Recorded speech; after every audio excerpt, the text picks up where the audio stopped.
अस्सलाम वालेकुम दोस्तों, यह आज हमारी चौथी वीडियो होगी और इस वीडियो में हम प्रॉपर्ली जो है अब ये समझने की कोशिश करेंगे कि जो नज़रियात हमने पिछले 3 वीडियो में समझे हैं या जिस पे हमने थोड़ी बहुत डिबेट की है, उन नज़रियात को कैपिटलिस्ट सिस्टम के पॉइंट ऑफ व्यू से उसका क्या रब्त या ताल्लुक़ बनता है, उसको हम समझने की कोशिश करेंगे।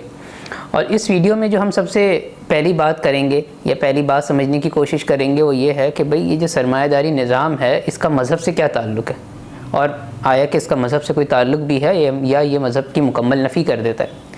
हम में से अक्सर लोग ये सुनते आए हैं और ये ख़यालात और ये नज़रियात अक्सर पेश किया जाता है कि भाई जो कैपिटलिस्ट सिस्टम है वो एक सेकुलर सिस्टम है, और सेकुलर सिस्टम के माने ये हैं कि उसका मज़हब के साथ कोई ताल्लुक़ नहीं है, यानी कि जो रियासत है या स्टेट है उसके जो भी कवानीन होंगे, उसके जो भी रेगुलेशंस होंगे या उसके जो भी नज़रियात होंगे वो मज़हब से ड्राइव नहीं होंगे। उसकी बुनियाद लोगों की चाहत होगी और लोग जो चाहेंगे उसके मुताबिक जो है उस कोई भी रेगुलेशन या लॉ पास हो जाएगा। इस बात से बालाए ताक कि उस लॉ या रेगुलेशन का मज़हब से कोई इख्तिलाफ़ है या वो मज़हब के दायरा कार के अंदर है। तो मज़हब जो है वो बेंचमार्क नहीं होगा। आपके लॉज एंड रेगुलेशन मज़हब के हिसाब से भी हो सकते हैं और मज़हब के मुखालिफ भी हो सकते हैं। तो बुनियादी तौर पर जो बुनियाद होगी वो होगी लोगों की राय। और हम आगे अगली वीडियोज़ में ये समझने की कोशिश करेंगे कि ये जो सरमायादारी निज़ाम है और इसका पॉलिटिकल सिस्टम है जिसकी बुनियाद बज़ाहिर तो ये कहा जाता है कि लोगों की राय की बुनियाद के ऊपर, अवाम की राय की बुनियाद के ऊपर जो है हुकूमतें आती हैं और फिर उन्हीं अवामी राय की बुनियाद के ऊपर जो है सिस्टम्स बनते हैं, रेगुलेशंस बनते हैं।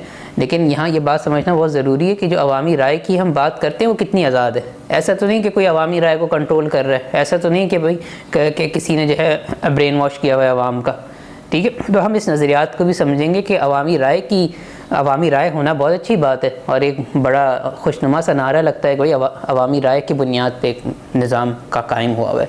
लेकिन क्या अवामी राय को ही अगर ग़ुलाम बना दिया जाए या अवामी राय को ही किसी तरह से जो है कंट्रोल कर लिया जाए तो क्या हकीकत रहती है कोई अवामी राय की, या सिर्फ बज़ाहिर जो है एक खुशनुमा सा नारा है लेकिन उसके पीछे वही एक ग़ुलामी दर ग़ुलामी का निज़ाम है।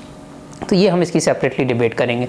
लेकिन आज की वीडियो का जो हमारा मेन पॉइंट है या मुद्दा है वो ये है कि भाई मज़हब का रियासत के साथ क्या ताल्लुक़ होता है कैपिटलिस्ट सिस्टम के अंदर। और बुनियादी तौर पे हमारी मालूमात ये हैं कि जो सरमायादारी निज़ाम है वो एक सेकुलर निज़ाम है।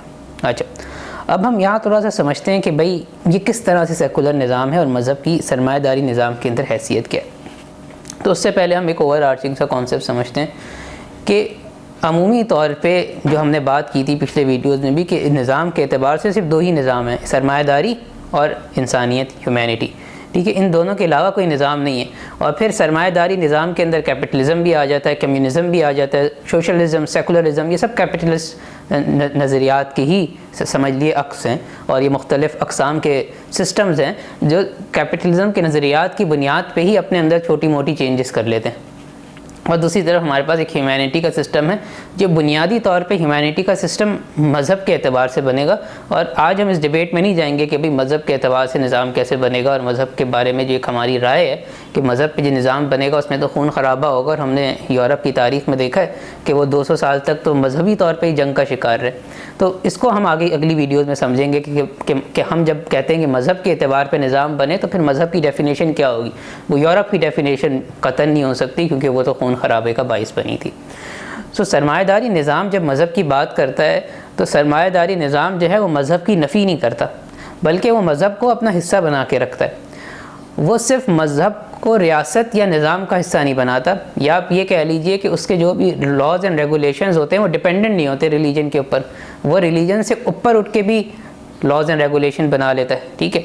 और हम ये बात जानते हैं किसी हद तक कि मज़हब का ताल्लुक़ इंसानी फ़ितरत से, और हमने ये भी जाना कि जो सरमायादारी निज़ाम है वो इंसानी फ़ितरत से उठ के भी कवानीन बनाता है क्योंकि उसका नज़रिया प्रॉफिट मैक्सिमाइजेशन का है।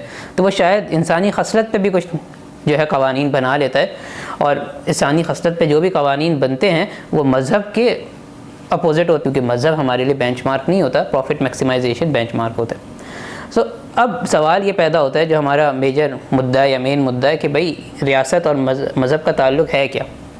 तो बुनियादी तौर पे सरमायादारी निज़ाम क्या करता है कि मज़हब का जो इनफरादी پہلو ہے اس کو اجاگر کرتا ہے۔ مذہب کا انفرادی پہلو کیا ہوتا ہے؟ اس کی عبادات ہوتی ہیں، اس کی علامات ہوتی ہیں، ٹھیک ہے؟ تو ان اعتبار میں تو مذہب کو جو ہے بہت زیادہ پروموٹ کرتا ہے، اور جب مذہب اپنی انفرادی سطح پر آتا ہے تو سب سے پہلے وہ رسم رواج بن جاتا ہے، اور دوسری سطح پہ اس کے اندر سے منطق یا لاجک ختم ہو جاتی ہے۔ مذہب کبھی غیر منطقی نہیں ہوتا، مذہب فطرت کی بنیاد پہ بنا ہوا ہے۔ آج ہمیں اکثر لوگ کہتے ہیں کہ بھئی آپ مذہب پہ، اگر آپ نے کوئی سوال کیا تو لوگ کہتے ہیں کہ بھئی مذہب پہ ایمان لے آؤ، اس پہ سوال کون سا بنتا ہے؟ تو یہ سوچ کیوں اٹھی؟ جب آپ نے مذہب کو نظام سے توڑ دیا تو وہ غیر منطقی ہو گیا۔ اب تو جواب پھر یہی بچتا ہے بھئی جیسا بھی ہے ایمان لے آؤ، کیا کریں؟ تو جب تک آپ اس کا سسٹم سے ربط قائم نہیں کریں گے تو مذہب جو ہے وہ غیر منطقی ہے، ان لاجیکل ہے، وہ رسم و رواج کی رینکنگ میں بھی سب سے نیچے آ کے گر جاتا ہے، کیونکہ باقی رسم و رواج بھی ہمارے یہاں ہیں جن کا مذہب سے تعلق نہیں ہے، ان کی پھر بھی کوئی منطق بنتی ہوگی۔ لیکن جب آپ مذہب کو اس کے سسٹم سے توڑ دیتے ہیں تو وہ رسم و رواج کی شکل اختیار کرتا ہے، اور اس میں بھی سب سے پست ہوتا ہے، بالکل جو ہے بے وقوفانہ عمل لگتا ہے، ٹھیک ہے؟ تو اور اس کی وجہ سے ہوتا کیا ہے؟ اس کی وجہ سے پھر جب آپ منطق کی بنیاد پہ جواب نہیں دے سکتے مذہبی معاملات کا، اور آپ ایک سائنٹیفک دور کے اندر رہتے ہیں، تو پھر لوگ جو ہیں مذہب سے متنفر ہو جاتے ہیں، وہ مذہب کو بولتے ہیں بھئی یہ کیا نوسیسی بات ہے، بھئی اس کو چھوڑو، کوئی کام کی بات کرو، ٹھیک ہے؟ تو ایک انفرادی یا ایک جو عام شخص ہے اس کے ذہن میں آپ مذہب سے نفرت لے کر آتے ہیں، اور اس کی بنیاد جو ہے اس شخص کی ایمان کی کمزوری نہیں ہے، بلکہ آپ نے اس مذہب کو جو ہے انفرادی بنایا، آپ نے اس کو سسٹم سے الگ کیا، ٹھیک ہے؟ تو یہ مذہب کے جو کرتا دھرتا ہے ان کا قصور ہوتا ہے، نہ کہ عوام کا قصور، کیونکہ عوام تو منطق پہ چلے گی، عوام تو سوال پوچھے گی۔ تو یہ بنیادی طور پہ، اور پھر اس کا آخری راستہ کیا ہوتا ہے کہ بھئی اس کے بعد آپ مذہب کے خلاف ایک انقلاب برپا کرتے ہیں، جیسے یورپ کے اندر ہوا، ایک کمیونسٹ انقلاب آیا، ٹھیک ہے؟ پہلے مذہب کے خلاف ایک انقلاب آیا، اور پھر وہ مذہب کے خلاف جو انقلاب تھا وہ کمیونسٹ انقلاب کے اندر تبدیل ہوا، اور ہمیشہ سرمایہ داری نظام جو ہے اس کا ریئیکشنری سسٹم جو ہے وہ کمیونسٹ سسٹم ہے۔ کمیونسٹ سسٹم اٹسیلف کوئی سسٹم نہیں ہے، اس کی کوئی آزادانہ حیثیت نہیں ہے، وہ ہمیشہ اس کی حیثیت ایک ریئیکشنری رہتی ہے، وہ کمیونسٹ سسٹم کیپٹلسٹ سسٹم کا ریئیکشن ہے۔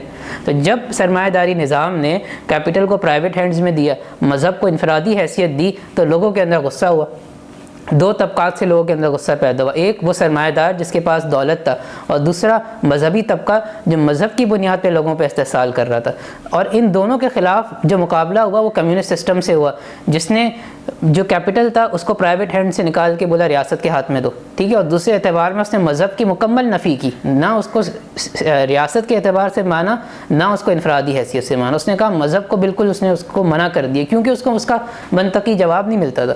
اور جب کمیونسٹ نظام دنیا کے اندر آیا تو وہ مشکل سے 30 سال بھی نہیں چل سکا، کیونکہ وہ بالکل ہی غیر فطری تھا، ٹھیک ہے؟ اور وہ کس اعتبار سے غیر فطری تھا کہ بھئی جب آپ نے ایک تو آپ نے کیا کہا کہ بھئی کیپٹل کو پرائیویٹ ہینڈ سے آپ نے ریاست میں ڈال دیا، ٹھیک ہے؟ تو بنیادی طور پہ تو آپ نے قواعد اور ضوابط بتانے تھے کہ فیکٹر آف پروڈکشن کے قواعد اور ضوابط کیا ہونے چاہیے تھے، آپ نے ان کو چھوڑ دیا، آپ نے کہا ہر چیز ریاست کو دے دو، اور ریاست انیفیشینٹ ہوتی ہے، ٹھیک ہے؟ ریاست جو ہے اس کے پاس اگر نظریہ نہ ہو تو وہ اس کو کوئی کام ہی نہیں کر سکتی۔ تو انسانی فطرت سے آپ نے بالکل مختلف ایک قانون بنانے کی کوشش کی، جہاں آپ نے ریاست کو مونوپلائز کر دیا، اور پھر آپ نے مذہب سے جو ہے اس قوم کو توڑ دیا۔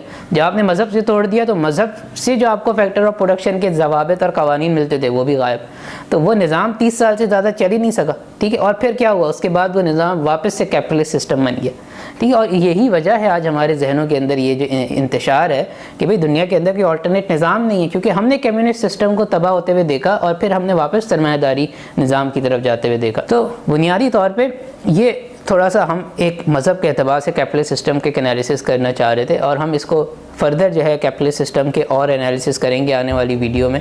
تو آج کی ویڈیو کو ہم یہیں تک رکھتے ہیں، ہمیں فیڈ بیک سے ضرور آگاہ کیجیے۔ بہت شکریہ۔